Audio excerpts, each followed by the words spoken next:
मुकेश और मैं एक ही कंपनी में काम किया करते थे। एक रोज हमें ट्रेनिंग पर भेज दिया गया।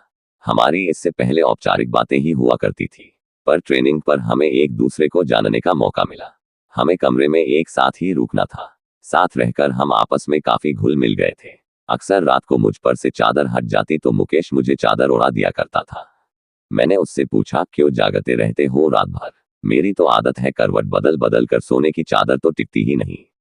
मुकेश ने मेरी बात का कोई जवाब नहीं दिया। अगले दिन वो कुछ शांत नजर आने लगा। रात को सोते समय मुकेश ने जो मुझे बताया वो न केवल दिलचस्प था बल्कि कुछ ऐसा था जो मैंने ना तो कभी सुना ना ही कभी महसूस किया। ऐसा कम ही देखने को मिलता है। बात केवल विश्वास की रह जाती है। मुकेश ने कहना शुरू किया, आप शायद यकीन ना करें, 2003 का साल था। टीवी देखना, लाइब्रेरी जाना, दोस्तों से मिलना जुलना मेरी दिनचर्या बनी हुई थी। ऐसे में एक दिन मैं अपने दोस्त से मिलने उसके घर गया हुआ था। पता चला मेरे छोटे भाई दिनेश की तबीयत खराब है। मैं तुरंत घर को निकल पड़ा। वहां देखा परिवार के सभी लोग मौजूद हैं। दिनेश जोरों से चीख रहा है, जैसे उसे किसी तरह का दर्द हो रहा हो। उसकी हालत बिल्कुल भी देखने लायक नहीं थी।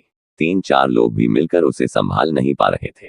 पिताजी ने कहा, इसे तुरंत डॉक्टर के पास ले चलते हैं, पर मां ने मुझे चुप रहने का इशारा किया।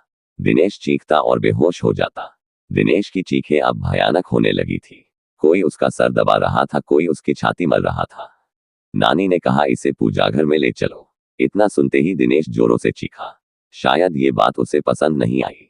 उसे घसीटकर पूजा घर में लाना पड़ा। यहाँ वो और भी जोरों से चीखने लगा। उसे संभालना मुश्किल हो रहा था तो हमने उसे कुर्सी से बांध दिया।